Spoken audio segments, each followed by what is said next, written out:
Hey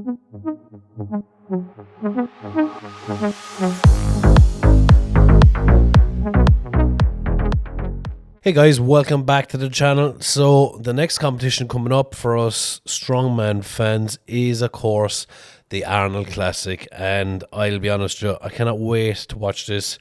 This has been one of my favourite competitions to watch since I first got into strongman. I don't know, fucking 10 or 15 years ago. But and we have an amazing lineup, and of course the lineup is Mitchell Hooper, Thor Bjornsson, Austin Andrade, Bobby Thompson, Evan Singleton, Lucas Hatton, Matthias Kielakowski, Maxime Baudreau, Nick Gardione, Tom Stoltman, Trey Mitchell. And a lot of people are talking about the deadlift event that's coming up. It's the max deadlift. And to be honest with you, I just think that's going to go one way. It's going to be Thor winning it, with Hooper aiming for a second place. He's not going to push it. He doesn't need to, because he knows he will catch Thor in the other events.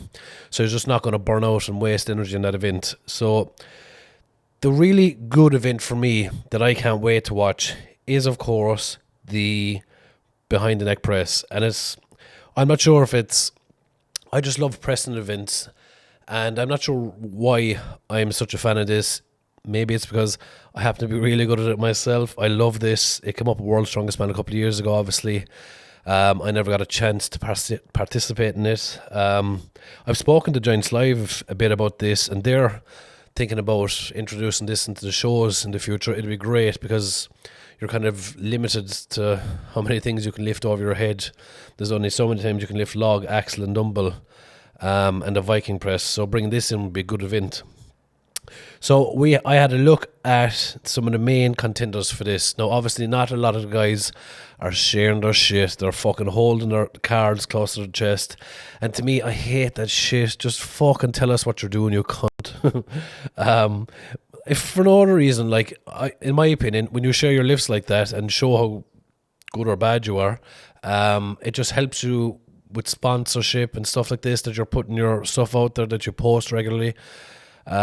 Just to me, I just wish more people would post what they're doing.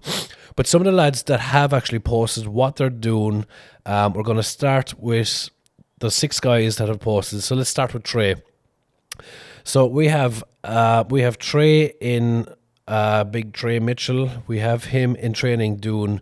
He got a 202, and I'll just play the video here. And if you look at the size of him, it's funny when you see Trey from the back. He looks like Big Z. So you can see he's 202 kgs, 445 pounds. Boom, easy. And I'm surprised at the way he can catch that so easy in his neck. Boop, nice and easy, nice little jerk there, and pops it up for nice, easy third one. Yup, or that. Boop. Like that. Now notice he's no sleeves on here or nothing like that, so he'll add them in probably the later date his training, if at all, because Trey Mitchell is just such a raw dog that he doesn't use suits or anything like that. So that's the heaviest lift I can find from Trey Mitchell. I think Trey Mitchell is obviously a dark horse, not a dark horse, because we all know Trey Mitchell is capable of doing. He's one of the best pressers on the planet. So after that we had Hooper with, no we didn't, we had Thor. Thor's next on our list. We had Thor Bjornsson with 210 kilograms. I think, in my opinion, he probably has more than this done in training, but this is all he's posted. So it's 210 kg, it's 463 pounds. I'm just going to see. I noticed Trey as well wasn't doing push press, he was doing like a push press / jerk. I think Thor does not jerk. We'll see here now. He's getting ready. He's gonna pop this up, nice and boop. And that's 210 kg. I think he needs to be doing a lot more than 210 kg, and like that to me looked like a max press. Like the guys are blasting out sets of 5 with that weight. It's a pity he didn't.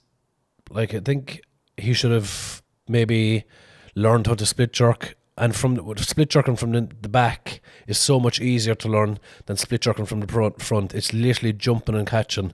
It's so easy to do from the back. All you need is a bit of mobility in your shoulders, which you can pick up in a few short weeks, The guy that's going to win this is going to be a split jerking it. It's just push pressing it is not going to win this event because you can split jerk. It's literally, it's a leg drive with a catch. There's no shoulders involved, nothing really like that.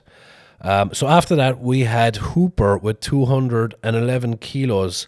Now, I know Hooper, the cunt, can do a lot more than this, but this is all he is sharing with us. And it was quite a while ago now because I had to go back along to find this lift. Here it is. Boop. Up over his head, nice and easy. And the second rep, this is 211 kilos, 465 pounds. And again, jerking it because the cunt is a clever cunt and he knows it as well, that a jerk will win this event. You can see by that video, 211, it was a lot easier than Thor's. And he probably looked like he could do 10 reps there. So my prediction will be that the world record will indeed fall. So after that, then we had Bobby Thompson with 213 kgs, which is 470 pounds. So it's boop, nice and easy. I think Bobby needs to hold that in place because, like, if the judge is going to be a bit of a cunt in the day, he will. That wouldn't have been given a good lift. Here's his second rep. Kind of held that, but I think he should be practicing holding it, and then did it for a third rep. Bobby's a really good presser as well, so this should be a good event for him. And holds the last one. So there you go. 3 easy reps of 470. So Bobby is a cunt that could win that.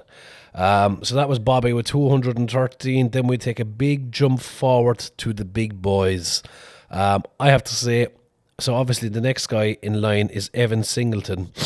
And Evan Kevin Simpleton, who did a fantastic, and he didn't jerk it either. It was a push press. I just think if he learned how to jerk, there's no limit to what that man would press, because he's a psychopath lunatic that'll just put over his head whatever he feels like. And you could see, like, it almost got away from him at the end, and then he punches the camera. Big shocker from Kevin. So you can see that was kind of easy. It was 250 kilos. It's a quarter of a ton. It's 550 pounds, I think, in your Americano money. And then after that, we had Lucas Hatton. Lucas Hatton, in my opinion, is our own modern day Eddie Hall. The man is just a fucking static beast. I love watching this man's videos because he's such a beast. So he did this 14 hours ago, 251 kg, 553 pounds. Boop. Easy. So easy. Holds it, drops it. I think the world record is held by, correct me if I'm wrong, I should have probably looked this up before I come on, but I didn't. I'm sick today, because you have noticed from my voice. I think the record is 446 kilos by Novikov, a world's strongest man. And I'm just wondering why Novikov isn't invited to this competition. Let me just double check if he's not there. Why the fuck isn't he there? Because that's an event he would be a top contender for. No, he's not there. So yeah, 246 is the current record. So we've seen it broken by two guys there, Lucas and Evan. I genuinely think that this could go up to 600 pounds, and I hope it does, because there's a couple of guys there that could easily push that. In my opinion, it's going to come down to Lucas, Evan, and Hooper. Those three boys are going to be the ones to watch. This is an event I'm really looking forward to. Not so much the deadlift event, because as I say, it's kind of we know what's going to happen. But this event is something I'm looking forward to watching. You know. So moving on, we're going to talk about some comments. I'm not going to do too much today.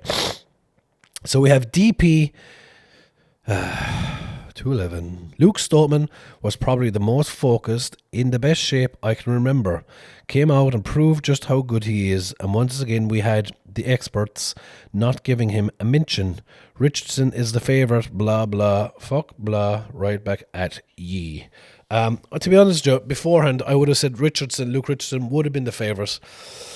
It's just a shame he got injured in his brain, because he would have been the top. It would have been such a good, interesting battle between the two of them.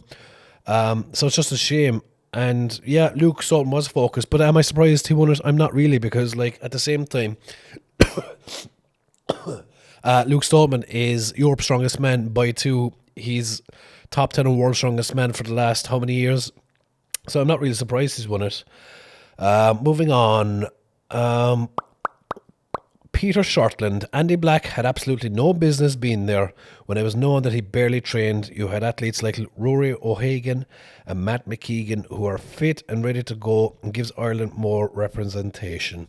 I absolutely agree with you. Andy Black just didn't look like he had trained in a while and blew his hamstring out picking up them bags, and that is an event, in my opinion, you should be training hard for, because 150 sacks are no joke, let alone picking up 6 of the fuckers.